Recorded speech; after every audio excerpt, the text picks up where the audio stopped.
inventor's journey. So I'll just share ours. Hold on. So for starters, my name is Marci Klein. I started my life, well, as a child, but most of my professional career was as a pediatrician. And in the last 6 years, I was co-founder and curriculum developer for our company, 3 Ducks Design. But I can't talk about our company without talking about the actual real creators of 3 Ducks Design, which were my own kids. The one on top is Ayana, who's now 24, and Ethan, who's now 21. They actually invented our product when they were 14 and 16 in middle school and high school, after my daughter took an architecture class. And as a self-defined artist, she was never really into STEM. After the architecture class, she felt that early learners would be much more interested in engineering, math, and STEM fields if they had an opportunity to experience it through the lens of architecture. But she did not see any products out there on the market that were appropriate with the level of creativity that she felt was important for architecture, but yet also like not having to use dangerous like tools like X-Acto knives. So she and her brother used a 3D printer to invent a cardboard-based modeling system, the idea that all kids have access to cardboard. So if they just made it easier for kids to use it to create models, it would be a home run. So we went to local farmers markets and STEM events in Fairfield County and New York City. Hang on one second. Oh, you have to mute yourself, I think, Walter. But anyway, I'm so watching Zoom the presentation here. Let me give you my name and then okay. I don't know if he knows he's not on mute. But anyway, okay, so now he's on mute. So what I saw was absolutely incredible. Kids of all different ages were building and playing and creating. Kids that didn't know each other were playing together. Kids that didn't even speak the same language were playing together.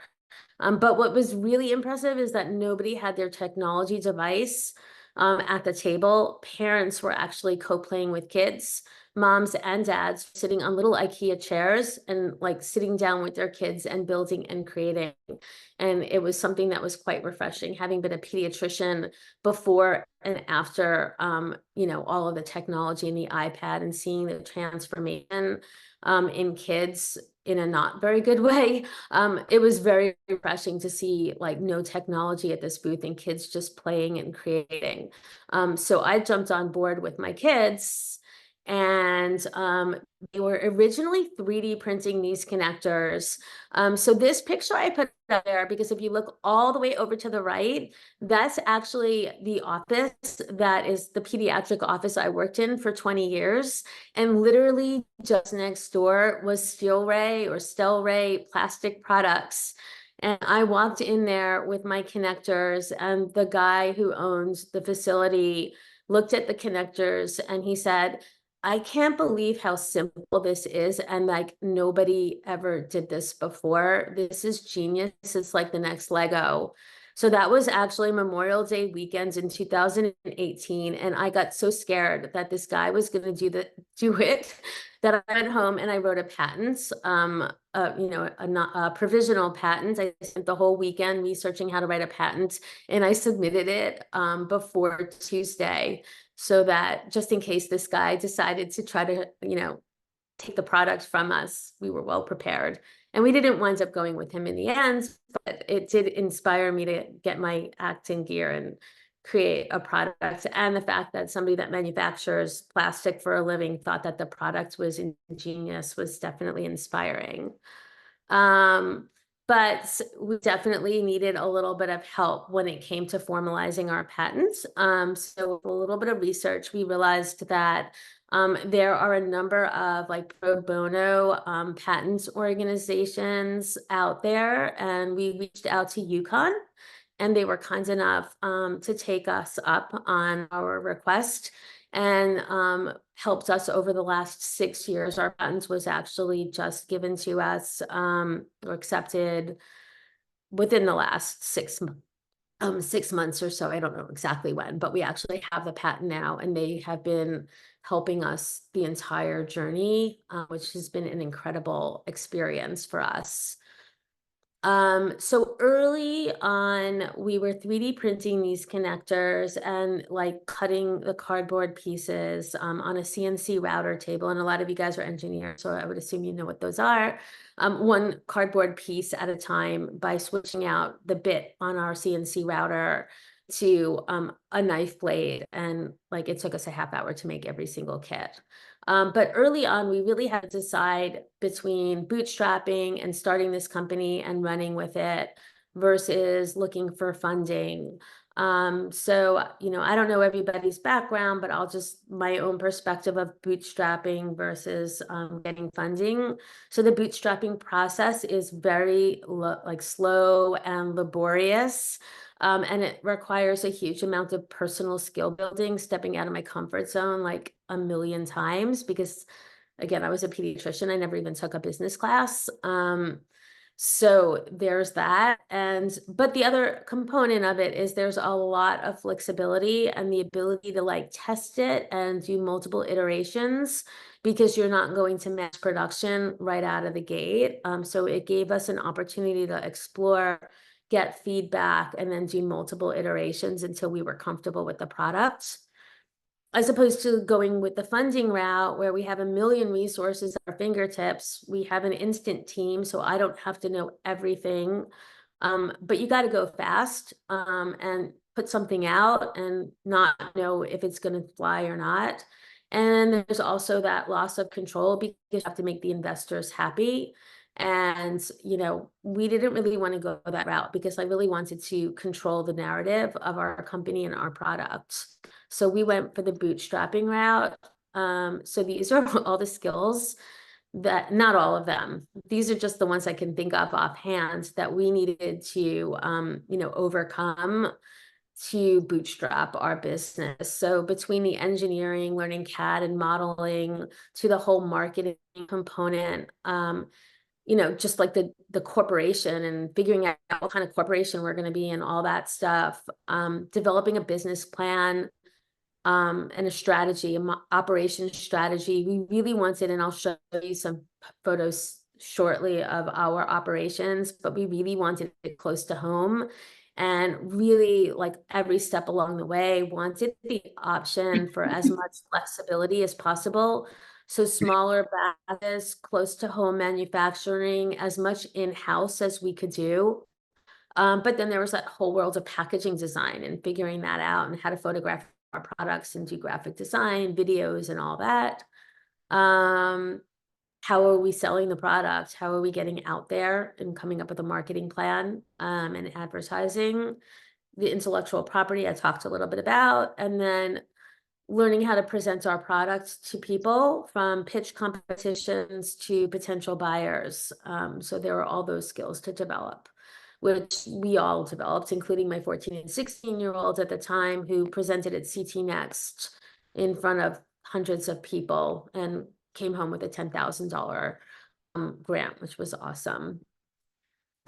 So want to shift gears just a little bit and talk about like the whole concept of ready, aim, fire versus ready, fire, aim. So a lot of people like to do ready, aim, fire, gather all your information and your resources, develop a product, set clear goals, and just go with it. We didn't opt that route, but this does reduce the risks and ensure that you're considering all the variables, and it can be somewhat time consuming and you might miss some potential opportunities. We're a little bit more chaotic or creative, and we like to go like the ready, fire, aim. We think of a product, we develop it, we prototype it, we just put it out there, and then we get feedback, and then we refine it once we know if people like it or not. And the fact that, we're self-funded, lean manufacturing, and have everything in-house makes it really easy to do that. And it allows us to do multiple iterations. We make lots of mistakes along the way, but we learn a lot and we were fine. Next decision we had to make is toy versus education. So we went to a toy show and we didn't exhibit at the toy show, but I went to a toy show and we went to a STEM education show. So the toy market, huge potential. There's also a lot of competition. And in general, I absolutely hated the toy industry with a passion. I didn't feel like anybody was really interested in children and their welfare. It was really about putting a toy out there, making as much as you humanly possibly can, and then burying it when the next great toy comes on. And that's not really the model that we really wanted. Of course, there's a much bigger market, but the order size would be quite small because people are just buying a kit for their home. In the education space, the process is much slower because teachers have to go to the principal and there's like a whole pathway to get the product into the classroom and who's paying for it. But the order value is higher, typically $1,000 to $5,000, depending on if it's like for one classroom or for the whole school. Most of the competitors that are in our space are actually not even really competitors. Like we work together a lot and we try to come up with collaborative projects, co-market each other's product, and it's a much more holistic, enjoyable experience to be at the education conferences compared to the toy conference where you think everybody's just trying to steal your product. The other thing is like the marketing is much different. We don't need a huge budget to market to the entire world. For the most part, most parents don't know what to do with cardboard. So there'd be a huge learning curve to understand the value of an open-ended toy rather than a Lego that comes with all the instructions. So the amount of marketing that would go into parent and family education was just tremendous. But teachers intrinsically already know what to do with the product and like they loved it. And if a teacher loves it, they're going to share it with their friends. And it's a great way for getting referrals. And because the orders are bigger, it's a really nice way to build our business. Just in terms of the potential market, there's 130,000 elementary schools and about 0.5 million classrooms. We're also very popular in the library media center and makerspace. A lot of after school programs use our product too. And if we ever did want to go into the toy industry, the market is obviously way bigger. And these are just US numbers. So now I'm going to take you on a little journey of our factory. This is our space in Bridgeport, Connecticut. And it's where we do primarily at this point packaging, but that's where we kind of started prototyping and we started out by manufacturing our products. So this is what we look like in the early days. Anybody who's 3D printed can appreciate like bottom corner. We used to make like 120 connectors in 8 hours at a time. And if we went to work and one connector fell off, the entire batch was destroyed and we'd have to start all over. The thing in the middle is a die cutting machine. That is how it came. We had to assemble it. And that's how we started out cutting all of our geometric cardboard shapes.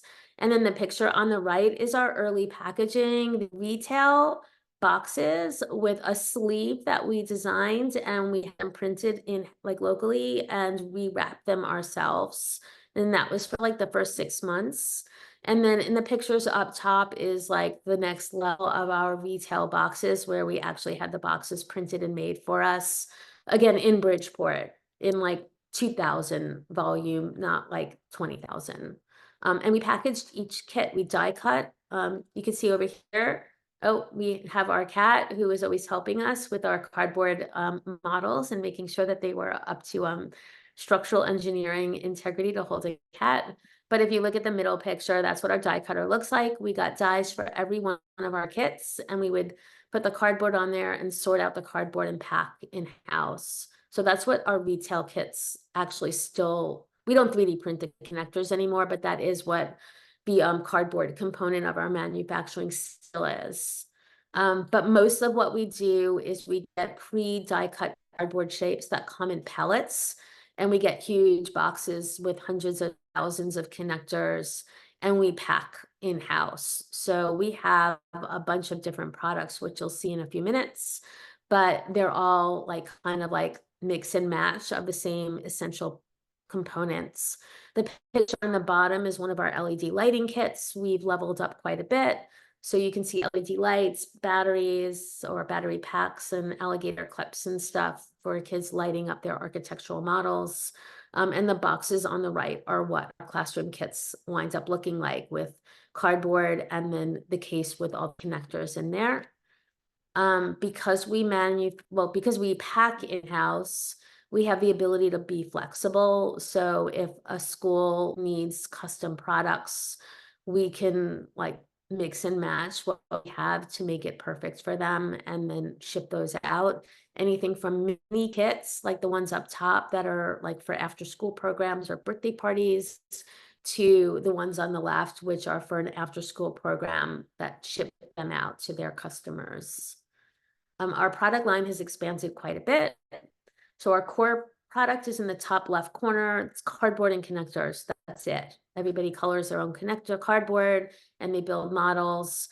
We have maps now that are 6 foot by 3 foot that allow kids to build architectural models and engineering models to scale.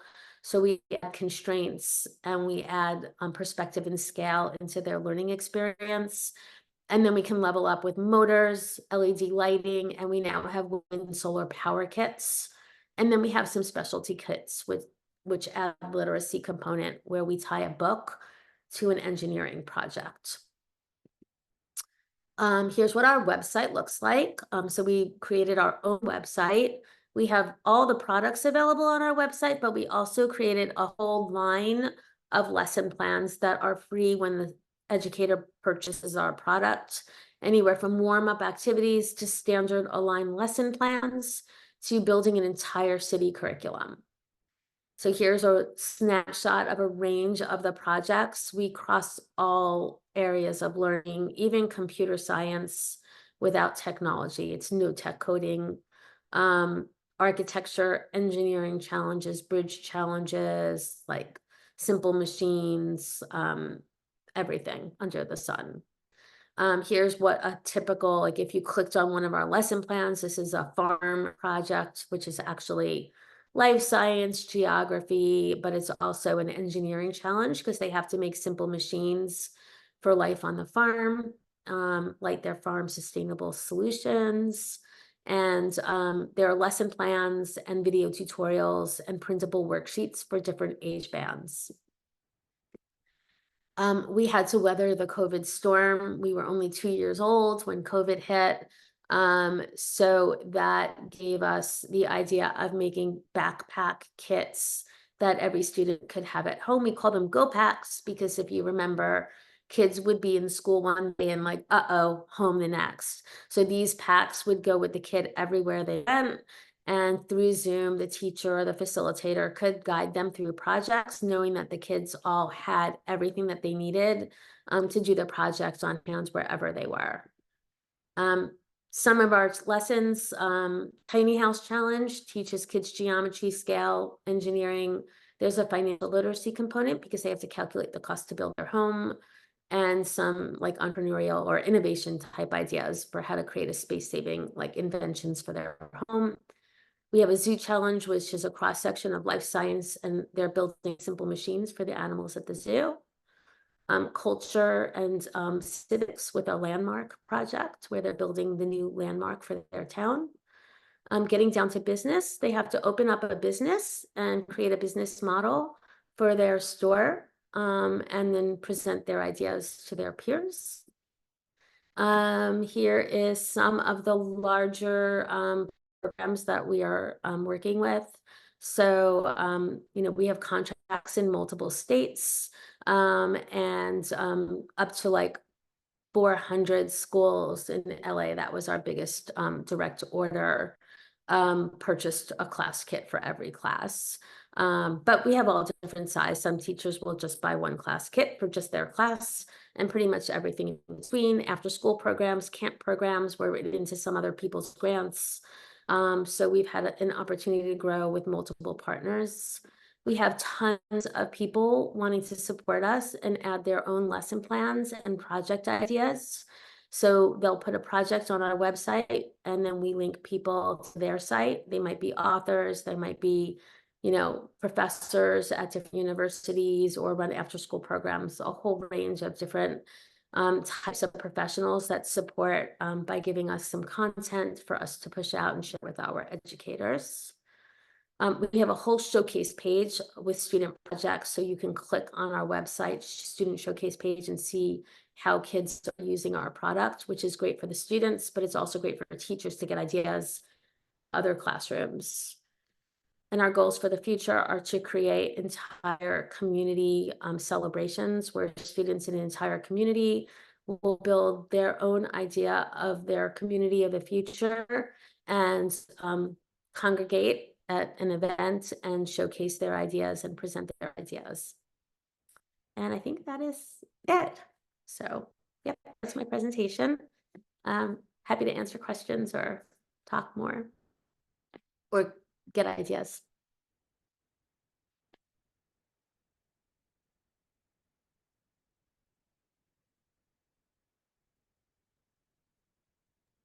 Everyone's so People quiet. are muted, so you're going to have to unmute yourself if you want to ask a question.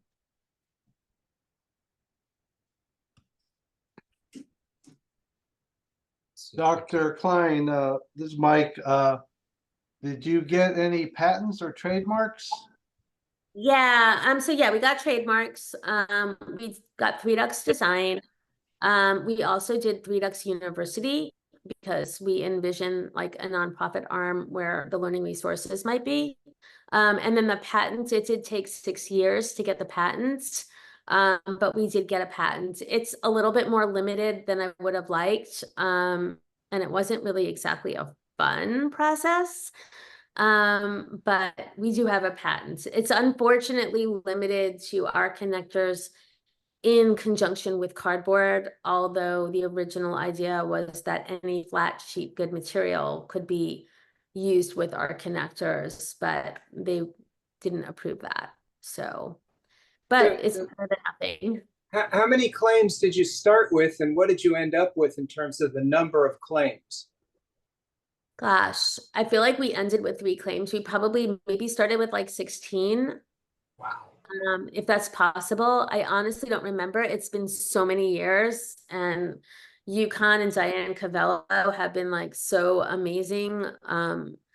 They really helped a lot. So, you know, like we had phone calls many times, but she made a lot of recommendations along the way. Yeah, I That's have found that the very patent challenging.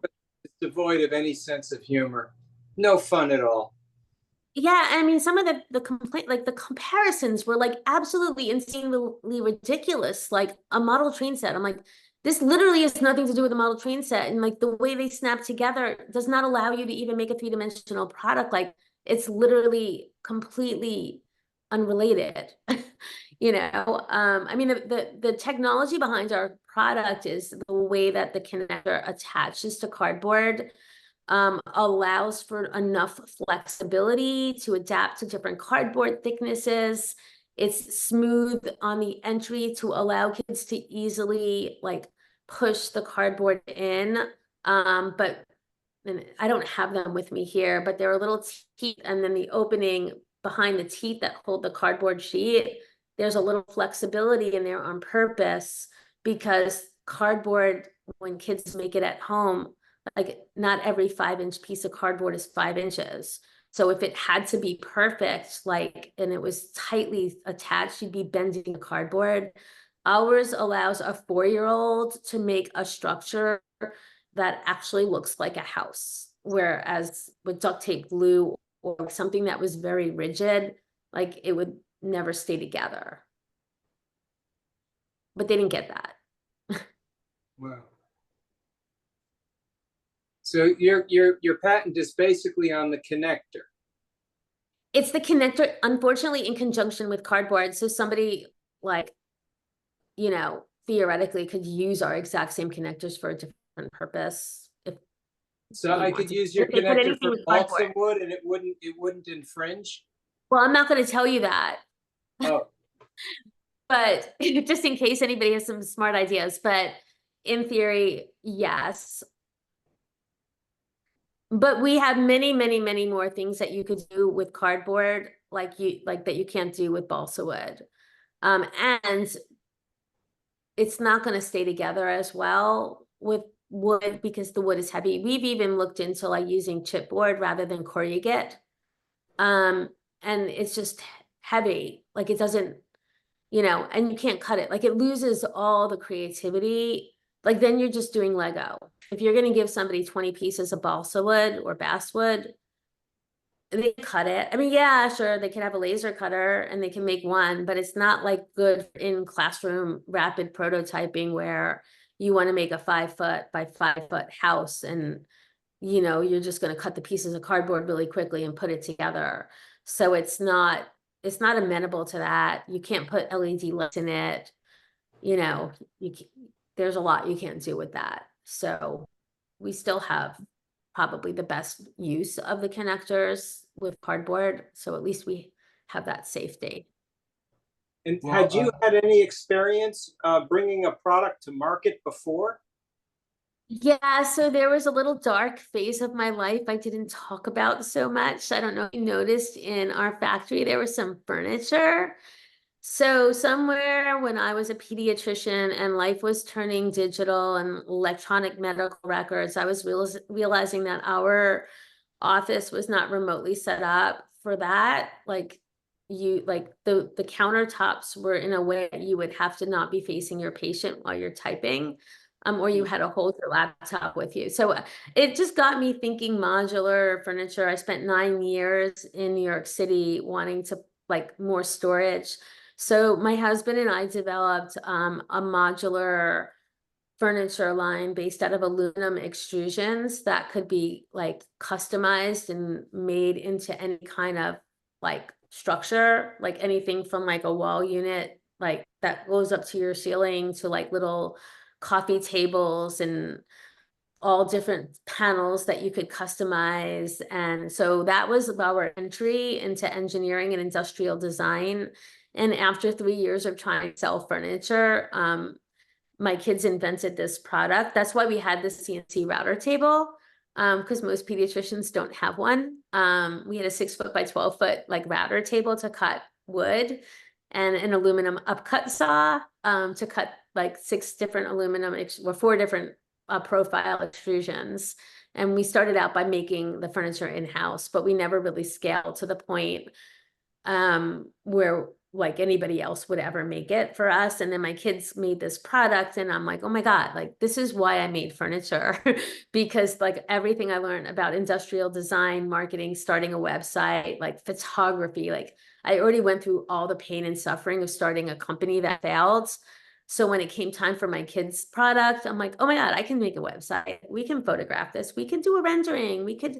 I know how to like do like rendering programs where we can move, like we actually, like the first picture in my presentation was a rendering in motion of like somebody constructing the cardboard. Like we made that ourselves. It took a long time, but we were able to do all of those things because I already had the skill set.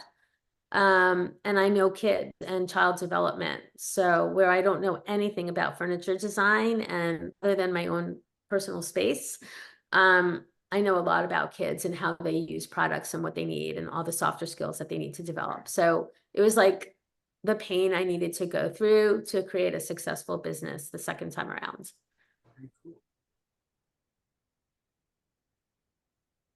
Are your kids involved with the products now? Yeah. Well, they both went to college, one finished college. So a lot of what they did was actually going to events, talking to teachers, showcasing the product. Then my daughter went to college. She went to entrepreneurship at WashU, and she actually entered pitch competitions and literally won like $20,000 grants, like that. Like she beat out PhD students like at WashU and came home with like all these like grants. I mean, they weren't huge, like 10,000 here, 20,000 there, but it was super exciting and really fun. And CT Next, they did twice. My son also did pitch competitions. He does a lot of the engineering, like we've prototyped We don't make more products now that we like actually injection mold and sell, but what we do is we create like tools. And like, so for example, we have an LED lighting kit with a little switch. And in like, it's really hard for kids to make a hole in the middle of cardboard the size of the switch. So we created what we call a reamer, which starts as a little circle. And so you poke a hole with a hole puncher, and then you push the reamer through, and it magically converts into the exact opening that you need for the switch. So when the kids put the switch in, it literally looks like the switch in the wall. So when you pull out the switch, it looks really ugly and raw, but you put the switch in and it looks like a beautiful like wall. And when they do the electrical components, they're literally building electrical components the way you do in the real world. So a lot of electricity kits, like, yeah, you make the light go on, but what does that have to do with the light in the ceiling? Like our product, they know how to rig up an electrical circuit, the positive to the positive, the negative to the negative, what the switch does and how it works, because they do it with their hands. But I digressed a little, but so Mother does a lot of the graphic design for our lesson plans, and my son does a lot of the CAD designs for like ideas for how to use the 3D printer and laser cutters to augment our projects, so they don't need to 3D print our connectors, because that's a pain in the butt and you'll never make enough for the whole classroom, thank goodness.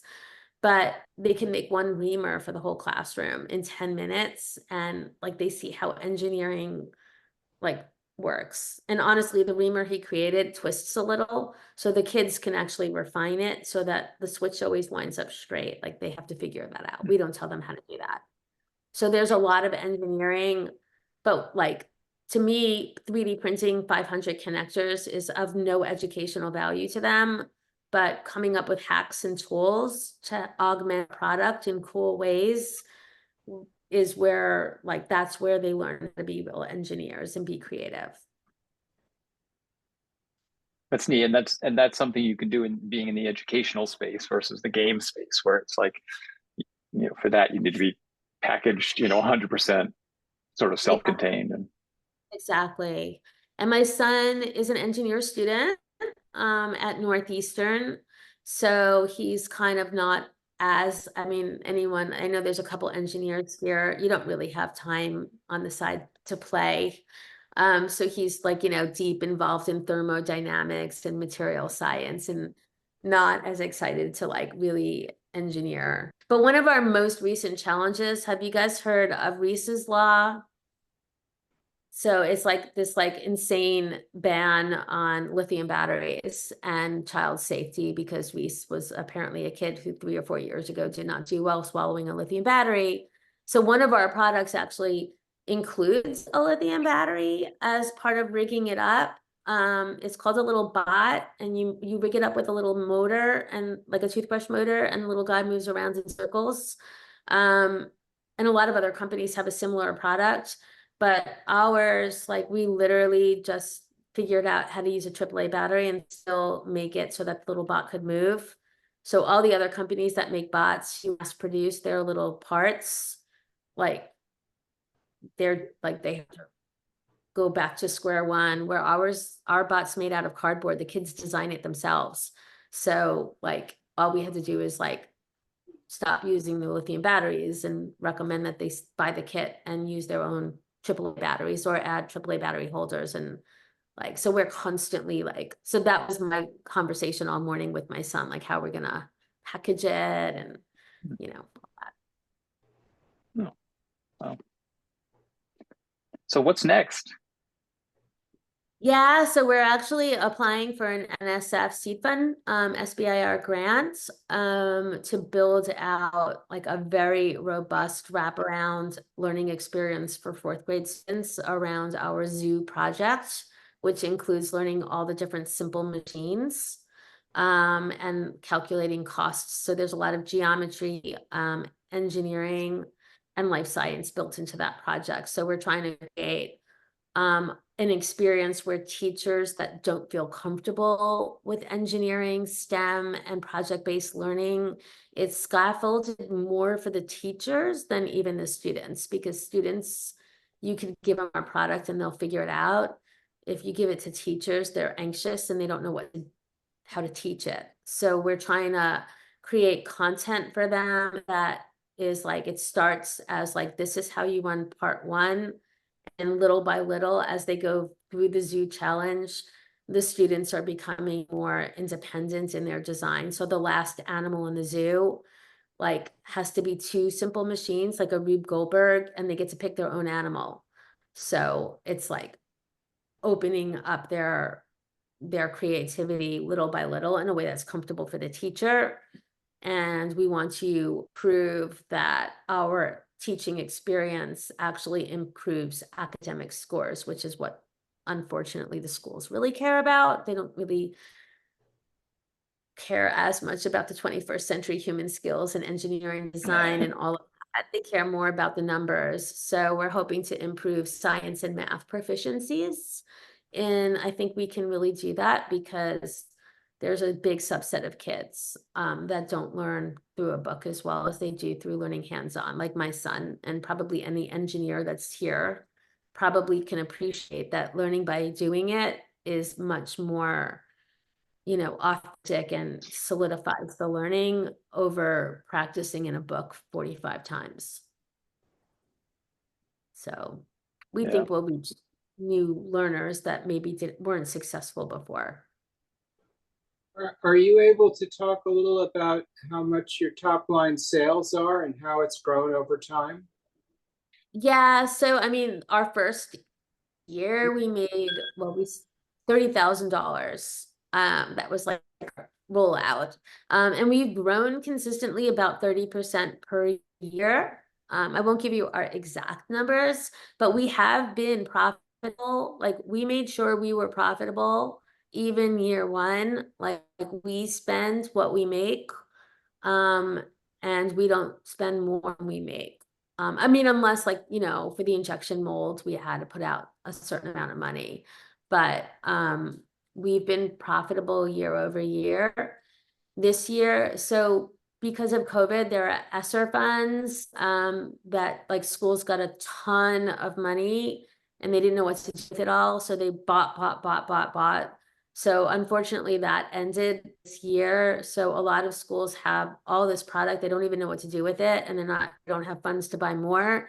So I don't think this year will be a growth year, but we're stable. But we get, like, we're growing. We're definitely growing. And Have we you having, have oh, you go ahead. decided, have you thought about doing anything with Kickstarter? We started the company with a Kickstarter campaign, which is how we actually worked with UB marketing department to help us create the Kickstarter video, which is still on our website, which was awesome. All I can say is, like, the 1 month that we're doing the Kickstarter campaign, I actually went out with 2 different boots on, and didn't realize it until I was in the store. It is literally exhausting. And I think we profited like $8,000 in the end. It was a really good experience to fine tune our story and learn new skills on how to pitch. But unless, like, you hire a firm that takes half of the profits, like, it's very, very, very hard to get those really high digit numbers on Kickstarter. That's what we were told all along. And I didn't really want to go that route, to be honest. It was more of an experience for my kids than, like, bringing home tons of money and getting exposure, getting feedback. So the Kickstarter made 13,000. Our goal was 8. So it was good, but it gave us good content. But it wasn't getting us to the next level. I view Kickstarter as a way to conduct a marketing experiment. You get to find out what price points people are willing to pay and for what value propositions. I did a couple of Kickstarter projects, and sometimes you ask the market a question and the answer is no. Then you can go home, cry in your beer, and go and do the next thing. Yeah, that's a lot of work for a no, though. It turns out you really need to do something to find out what the answer is to the marketing questions. Yeah, so what we did a lot of, I mean, we went to education conferences. So an education conference could be anywhere from like $1,000 for a local one to like ISTE, which is like the Mecca. That's like the toy fair of education conference. Like everybody goes to it. That one to have a booth is like $8,000 by the time you like get there and set up your booth. So we've done a range of them, and we're literally putting our product out in front of everybody. And that's like, I mean, the first conference we went to, like, I didn't even have lesson plans. I'm like, oh, teachers will know what to do with this. You know, we were at farmers markets and teachers were like, can I get 100? Can I get 500? So I just thought, you know, at the STEM conference, we actually sold out a product, but like almost all the time the teachers are like, but what do I do with it? I'm like, what do you mean? Like, it's like like, what do you do with Lego? Like, you can do this 10 times better, but they wanted lesson plans and projects. So that's where we started getting into curriculum. And the more I started getting into curriculum, the more I realized like how much like education is like being a pediatrician. Like, you're educating parents, you're educating teachers on like what they can do and what they're capable of. So it's not really that much different. So a lot of what I do is like professional development, empowering teachers, telling them how to use our product and how they can, you know, relax a little bit about the learning experience and let the kids direct themselves. So that's been like, you know, and the first time I did professional development was during COVID, and I was like terrified because I thought, you know, it's like imposter syndrome. Like, who am I to teach teachers how to teach when like I've never taught a class? And it was awful. Like the first one was absolutely positively awful. But if I hadn't done that and like tried again, like my husband's like, it's COVID. If you don't do this, like then just like go back to pediatrics. And you know, like you got to get up there on Zoom. So I started doing it, and now I'm hired to do professional development. So you know, but yeah, we put products out there and we test it. Like the last conference I did to replicate like the boy who harnessed the wind. So I rigged up like our windmill to a little pump to create a water fountain effect.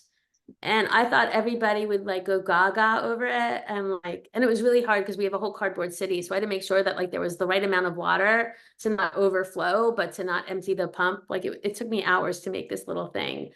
And like nobody even like looked at it. They weren't excited by it. So that's how we market test. Like I'm not gonna sell that then, you know. Good. Are there any other questions? Well, I hope you'll all join me in thanking the speaker. Thank you, Dr. Klein. Yeah, thank you. Terrific. Thank you. Thank you. Yeah, thank you so much for the opportunity. All right, we're gonna close the recording, and I'll be posting that on the website. And I think we're gonna have our next meeting in person at the Milford Library. So that'll be a nice transition from Zoom. It's about time. So Yeah. have a good evening, everybody. Take All care. right. Thanks. Bye-bye.